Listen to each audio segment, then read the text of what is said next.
Hey, what's up, YouTube? Sorry, it's been a while since I made a video. I was going through the holidays. It's January the 2nd. It's New Year. Happy New Year, everybody. But sorry I haven't made a video. I will be back on the Infinity project here pretty soon. Just had to do a lot of other stuff, go through the holidays, and I have my daughters 4 days a week, so they take up my time, and as they should. But what you're looking at here is a 2012 Mercedes 550E. Now this thing is twin turboed, 403 horsepower, I believe, and 443 foot-pounds of torque. But it belongs to a friend of mine, his girlfriend's car, and apparently it blew out the thermostat housing and the turbo lines. Okay, so what I ended up doing is tearing it apart, and then I realized there's nothing out there on this car at all. Nothing.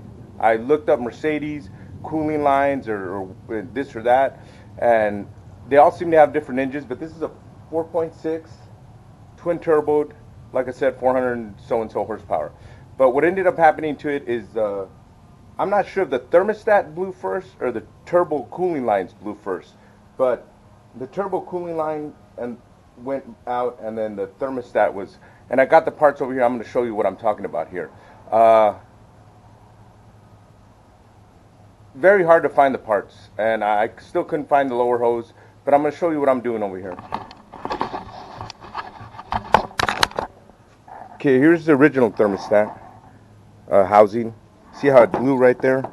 All the pieces. This shouldn't come off. This is all one piece. So that shouldn't have happened right there. So like I said, I don't know if this blew first or the lines did. And here's the new one. All one piece. It's not supposed to be disconnected there. Should stay on there. So I'm not, like I said, I'm not sure if this blew first, caused it to overheat, and then blew the lines, or maybe the lines blew first and then this broke. But another thing, people, about Mercedes, BMWs, Audis, remember one thing. Every part that you buy for this car is going to be 2 or 3 times more, maybe even 4 times. And finding somebody to work on them is either straight to Mercedes, or it's very rare to find somebody who works on these outside of Mercedes. Like I said, I've been building cars. I was a mechanic at one time as a real young kid, but I hated it. I'm not sure why, but I really didn't like it. But I've always known whatever I set my mind to, I can fix it. So like I said, it's a real good friend's car. They were going to charge him a lot of money, so I told him, yeah, I can do it, no problem. But once again, here's the turbo lines right here. Okay, here's a brand new one. This one's brand new here. After tax and everything, it was like almost 80 bucks. Okay, all this assembly right here's the same one that I got on eBay, connected with everything else, and the one that goes on the bottom, here it is. I heated this with my heat gun just so I could take it off. Came off pretty easy. Now, the failing point on these turbo lines is this right here. This little piece right here. The hoses seem to be fine after 9 years. The car's 2012. Seems to be fine. All these parts here in the car. But the problem is, I could only find the other line that had this piece right here. And I looked like crazy. I couldn't find the lower hose for it, and both of them are exactly like this. Now here's the old parts.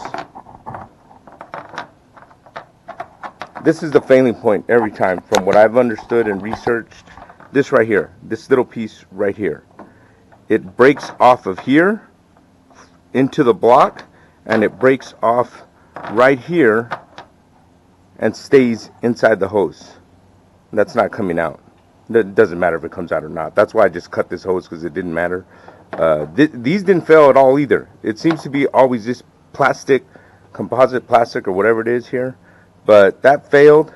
So, like I said, I told my buddy, we looked for...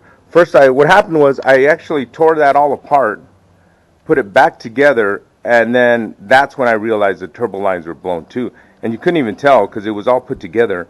And these things were sitting right on it like that and didn't even move, because this is pretty hard plastic, whatever it is. So it took me to know that there was another leak under there to just feel around and figure out, and that's when I realized these would move like this.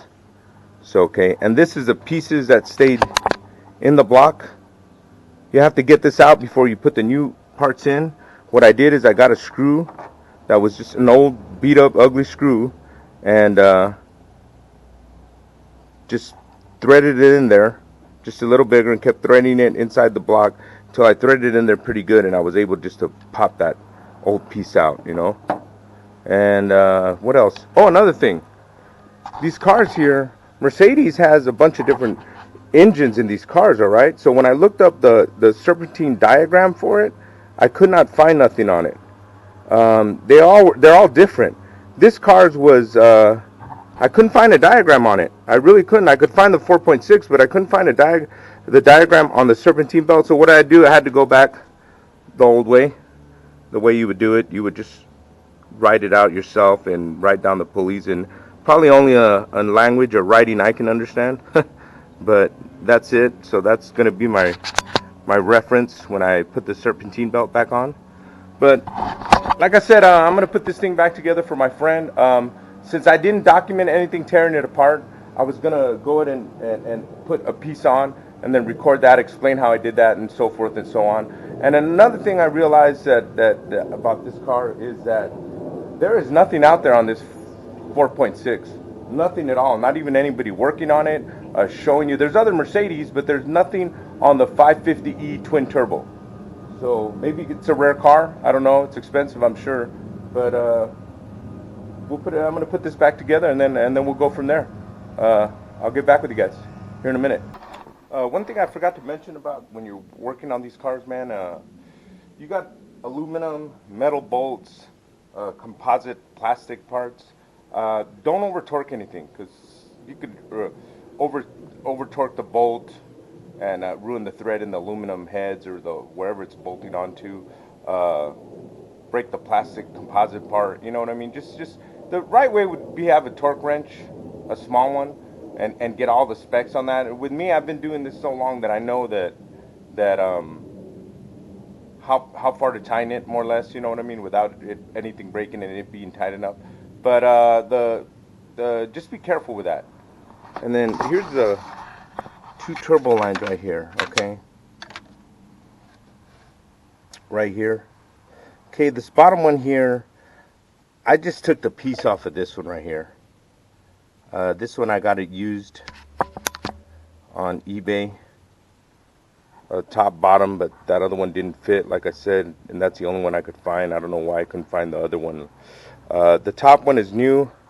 I'm not even going to get into detail how hard that was, or how you're going to have to do that one on your own. It was just a disaster to get that one off, unbolting it back here. But is this a hack way of doing it? Just putting this clamp here? I don't know. Like I said, the failure point is this plastic part, not really the hose coming loose there or breaking, but hey, just an idea for you guys. We'll see how it works. It should be fine. Like I said, these are the bad parts that go bad right here. But anyways, there's the turbo lines are in, and then we'll go from there. Okay, the thermostat housing is in right here. Okay, here's the new part. Here's the old one right here.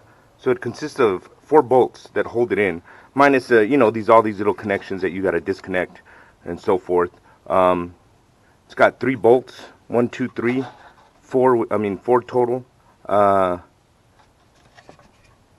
one on top, one down here, and one at the back over here, which is a little difficult to get to, but not a big deal at all. And then the main bolt, or this other bolt right here. So those are the 3 bolts to take it off. Once you remove those, it comes off, and then once you put it back in and you bolt it back in, just remember, people, these cars are aluminum. This is like a composite plastic, you know what I mean? So don't try and torque the hell out of it. Just tighten those bolts nice and snug. Here's one of the bolts right here. This is a real small one. It's for something else. I'm not really sure what this is for. I just tend to remember. Once I've been lucky and fortunate in that part that I can remember where everything goes. But so that part's in. Let me start working on other stuff, and then I'll show you guys that other stuff too. Mercedes E550 twin turbo, 403 horsepower. Okay, serpentine belt is on. Got the breaker bar right here. There's the pulley you loosen the belt with. Once you hear it's loosened, you keep going this way to loosen it, and then you can just leave this right here. Once you take, I just took the top one off and then just moved everything to the side. And while it sat here, I put a zip tie right here and left it like that the whole week that it was sitting here in my driveway. But belt's back on, just so you guys can see where the bolt is coming through the top. But good thing I wrote all this down right here. Very important. I couldn't find it online, like I said, although they have so many different Mercedes engines that aren't twin turboed and all that, so the pulley systems are all different. It's not like they're all the same on the same on the engines. They're all different. But anyways, parts on. Serpentine belt's back on, and we'll go from there. Okay, put this hose on right here. Put it back on. They come with these weird clips. You know, you got to snap these off, and then the hose comes off. Here's one right here. These hoses aren't just all rubber; they're metal in there. So when you shove it in there or push it in there, it kind of locks, and then you put this pin in there, and it's got little grooves in the metal inside and here, and this clip just snaps in and snaps off. This one's a little more difficult. It's in here. I'm gonna take a good look at it before, but they seem to be on there pretty good. So just giving you an idea of these weird little clips here that hold it in and the way these hoses work. Then I got I believe this is a hose that goes from here to here for the turbo, for the air, and then this one's also for air, and I got to put that one in. But just getting it back together, like I said, making a quick video so you guys can more or less understand how it goes back together, since I didn't record it when I took it apart about a week ago at night with my lights and stuff. Okay, here's the turbo pipe here. Turbo's down at the bottom, so there's a ring you gotta tighten down there when it's on there. And then here's the top one. Make sure you guys put this one first. This one also goes on to the hose down here, the hose up here, before you put this one, because you're gonna have to take this one back off to put this one back on. So, like I said, just giving you a rundown of everything going back together so you guys could understand and see how you'd probably have to take it off.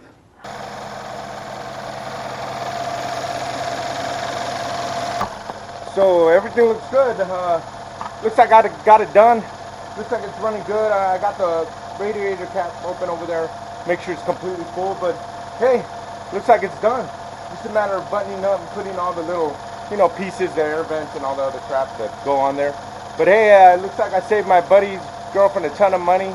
He's gonna be happy. We're good friends, so it's something I enjoy doing for my friends. But here it is, man. Just got to give it a good run. Make sure it heats up to normal operating temperature, and then make sure it's completely full. But hey, we got it done.